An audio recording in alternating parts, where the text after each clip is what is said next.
enough, just 5 years ago, that was me. Minimal to no broadcasting training or any skills. I'm Jansen Harris, CEO of the Just Good Network. Over the last 5 years, I've come up with practical ways to get better speaking with confidence on camera and doing voiceovers. It doesn't matter if you're 5 years old, if you're 70, if you dropped out of high school, if you have a GED, if you have 15 years experience in a different field. There are practical techniques that you could do day by day to get better, week by week. And I have a training program for that. If you're interested in getting better in transparent and practical ways, inbox me today or visit us at justgoodnetwork.org. Let's get better together. I'm Jansen Harris with the Just Good Network.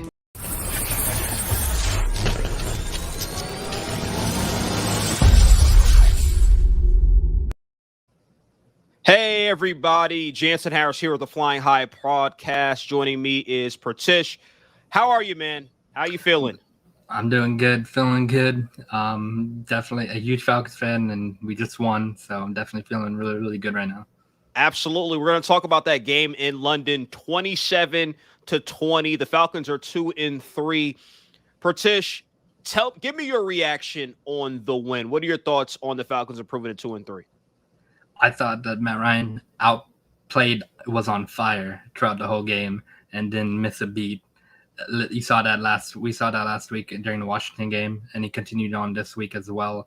No interceptions, threw the ball in tight spaces, made perfect throws, perfect reads, and just let this offense get higher. And he's more comfortable with Arthur Smith's offense. Absolutely, man. Look, what I saw was the Falcons taking the ball, driving down the field. I believe one of the drives was 92 yards, and we seen Kyle Pitts, man, in the red zone scoring that first touchdown. You got the jersey on. I'm loving it. And there you go. He was able to score that touchdown. I think that kind of got things rolling for him. They were finding Kyle Pitts down the field. He was outstanding. Matt Ryan was outstanding. I thought he was clean with the football, unlike Zach Wilson, who to me struggled. And I give the Falcons defense credit because until you saw that kick return, really the Jets offense didn't have any success, in my opinion. They didn't have any success. They were getting stopped. I thought the Falcons rush defense was there. Who are some of the players, Pratish, who stood out to you in the game outside of Matt Ryan? Definitely Kyle Pitts. He got his first career touchdown as a Falcon and his career NFL touchdown. And he had 118 yards, I believe, on 9 receptions. So definitely he's became a bigger factor with Calvin Ridley out and Russell Gage out. Definitely Matt Ryan depended on his tight ends a lot more. Also Mike Davis started getting the run game going a little bit in the first half at least. In the second half, not as much. And also Cordarrelle Patterson, helped out a lot. There's some key third down completions to Tajay Sharp, which helped us go complete drives. And that 92-yard drive with the ending Kyle Pitt touchdown was really, really good. Back to Matt Ryan, and somebody just said it, Tony Rivera, thank you for commenting. He said the entire offensive line needs to get recognition for the change so far this season. I agree. The offensive line, they kept a clean pocket for Matt Ryan. That's why he was 33 of 45, 342 yards, 2 touchdowns. And Matt Ryan looked comfortable in the pocket. He wasn't forcing anything like Wilson was forcing anything. He didn't panic that he didn't have Gage, like Pratish said. He didn't panic that he didn't have Calvin Ridley. This was a grade A performance for Matt Ryan and this offense. Let me shift the attention a little bit to Kyle Pitts, giving him 100% credit for it. I'm just so excited that touchdown. 9 catches, 119 yards, and that touchdown score. We were talking about it all week on the Flying High podcast. Would we see Kyle Pitts have that breakout game? And he did. Now, Pratish, and you already did an excellent breakdown. Let's talk about mentally coming into the game for Kyle Pitts.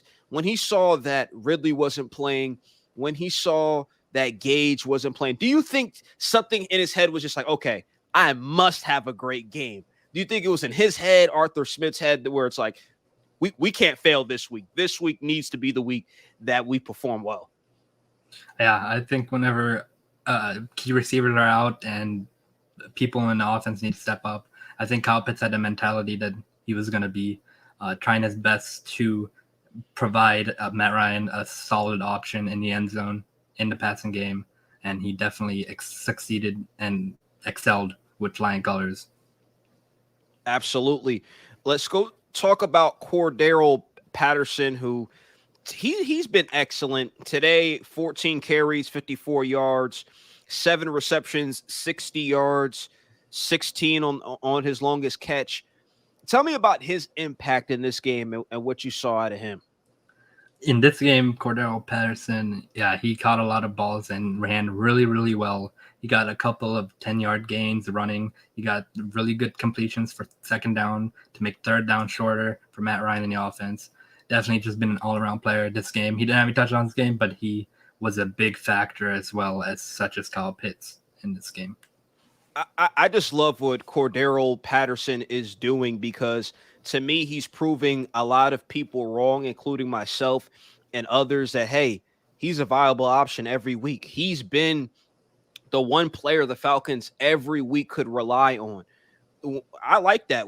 For the 14 carries, him getting 14 carries, 3.9 yards a carry, not the best. But look, the Falcons, they wanted to establish that running game. And the fact that he's getting a lot of touches and getting comfortable as a running back, and then he could be used as a wide receiver, and he's just getting a better relationship with Matt Ryan.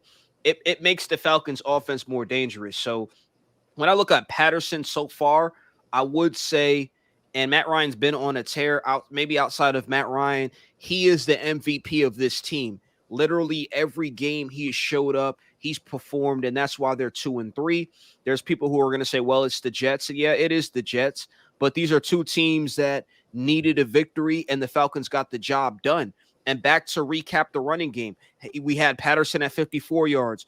I thought Mike Davis, he improved. Last week was a little bit of a disaster, but 4.1 yards per carry. The 13 carries he had for 53 yards, I thought he was patient. I thought he hit the hole. I thought he played confident today. He said, hey, whatever was going on in the past, I'm going to leave it in the past, and I'm going to perform. And that's what Mike Davis did, man. Did you see a little bit more bounce in his step, or do you think it was just maybe that offensive line play, why he was just better today?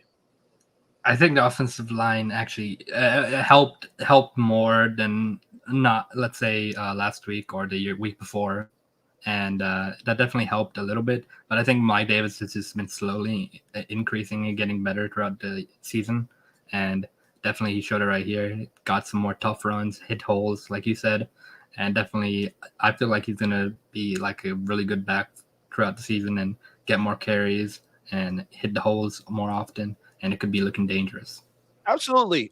Let's talk a little bit about the Falcons defense, British. I was impressed by the pass defense because, yes, Zach Wilson is a rookie, but through 3 quarters, they only gave up 60-something passing yards. That's not bad at all. I thought that was pretty impressive by the Falcons defense. I thought maybe until the second half, late in the third quarter, the fourth quarter, they did a pretty good job. They got the turnover, and this defense, what I like about them today was they were aggressive. They were trying to get to the quarterback. Maybe even if they didn't get to the quarterback, they got Wilson off his cadence a little bit. So, look, I'm pleased with the Falcons defense. Anybody stand out to you on this defense for the Falcons today? I think coming in for Eric Harris as free safety, Jalen Hawkins, he had a pick. He had great tackles in run game as well. He stood out as his first NFL game as a rookie, and he played amazing. And I think just showing that, got a pick from Wilson and the tackles for losses, he's gonna be a good player. Absolutely. Look, when you could get an interception in this league, you could just build off of that. You could really start to say, okay, well, what worked for me on tape? And I think that's the thing about the Falcons defense is you don't necessarily have to stop people, all the 3 and outs and stuff. It's just maybe when they get into your territory, can you create those turnovers? That's what the pretty good even decent to pretty good defenses could do. Maybe you give up a lot of passing yards, which wasn't the case today, or a lot of rushing yards. But can you force turnovers? If this Falcons defense can force turnovers, then the sky is the limit. Look, to me, and I seen it late in the game, we saw the Falcons have a pass rush, and they put the game away. They put the game away with the pass rush. I thought that the Jets were kind of reeling a little bit, and obviously in passing situations, what they weren't able to do late in the game was protect Wilson. I thought the Falcons were coming with the pass rush. They got to Wilson. They made things difficult. Jets basically they wanted to get a touchdown down there, obviously, and they weren't able to do that because you get that key sack, which they got.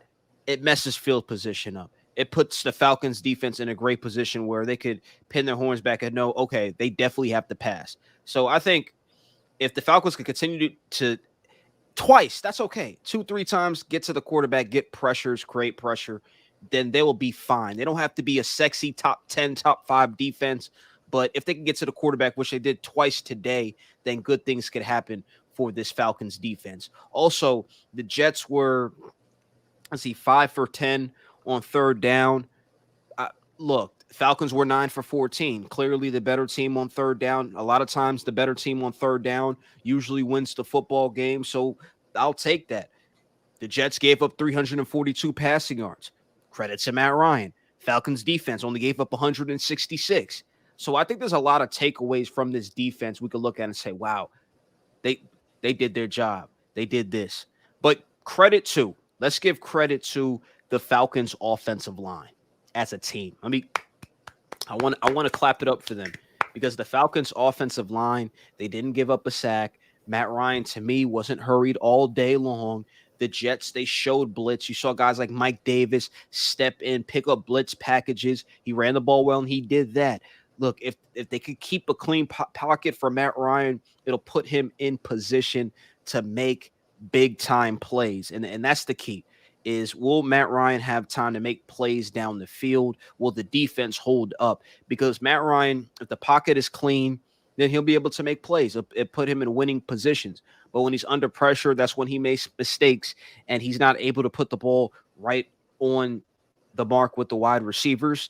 Yes, he's getting older, but he's still showing that he could produce. He could still put the team on his back. So that's credit to Matt Ryan and credit to the offensive line. If the offensive line continues to play like this, then the Falcons, which some people looked at them as a rebuilding team, and I still think they smell a little bit like a rebuilding team, maybe they could be a 500 team if that offensive line shows up, if they could continue to keep teams guessing with the play calling, if they could run the football.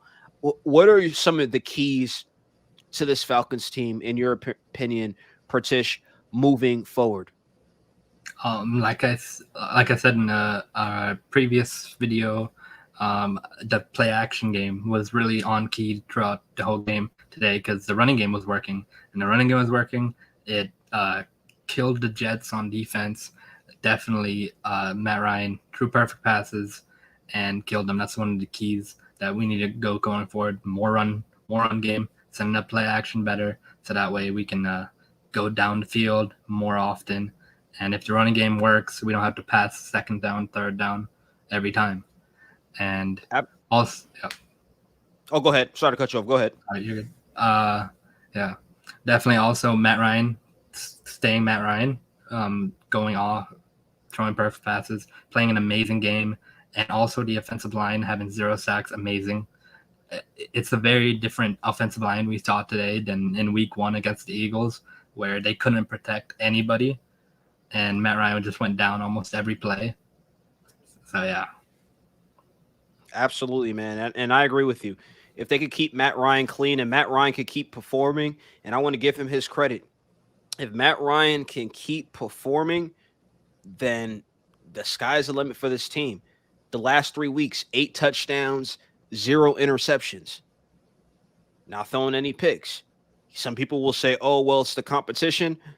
Okay, whatever. But at the end of the day, your quarterback needs to be clean with the football, which Matt Ryan has been. I'm liking Matt Ryan's stats so far. I'm liking the way Matt Ryan's playing. and it seems like he's getting comfortable with Arthur Smith. So just like you said, Pertish, which the offensive line play is going to be a huge key.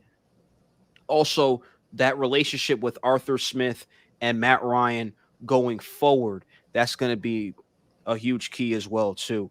Now, the Falcons, when we look at their schedule coming up, which I'm pulling up right now, look, they're on a bye week. And then they have, I believe it's the Dolphins. In the bye week, what do you think is going to be the conversation, Pratish? Like, what do you think Arthur Smith is going to be saying to this team? Do you think he's going to be pleased? Do you feel like, hey, well, guys, maybe I feel like we should be 4-1 right now? What do you think the message to the team is going to be, Pratish? We'll end on that. Yeah, I think the message that Art Smith wants to get to our team is keep going and keep getting the ground game going. Keep doing your job. Kyle Pitts stepped up when Calvin Ridley and Russell Gage were out. Keep stepping up in positions that you need to keep stepping up in. And also the defense also made mistakes that hurt them in the second half intentionally, like the pass interference on AJ Terrell that put him at the 1 yard line to set up a touchdown. Definitely kept hurting themselves and made it much closer of a game than what it was. Absolutely. And I think Kyle Pitts, he could sleep great at night knowing he got his first 100-yard game and he got his first touchdown. So I think that gets that monkey off his chest. And I think he had a one-handed catch, which was just beautiful, man. It was beautiful. He showed that generational talent thing that people are throwing around. Maybe, Pratish, maybe he is. Maybe there's a reason you brought that jersey. Maybe we'll get more 100-yard games. Maybe we'll get more touchdowns out of him. But the Falcons going into the bye week, gotta love what you see. Yes, it's the Jets, but at the end of the day, if they would have lost this game, people would be like, oh, snap, what's going on with the Falcons? So in London, which is technically a road game for both teams, Falcons got the job done, 27-20 over the Jets. Guys, comment below on this YouTube video. We're presented by Your Future Media and the Level 1 Game Room. This is the Flying High podcast. Also, donate to the Just Good Network internship program, Cash App Jansen to Ease, or the GoFundMe account, Just Good Network. Pratish, thank you for joining me for this post-game wrap-up of the Falcons defeating the Jets 27-20 in London. Appreciate it, man. Thank you.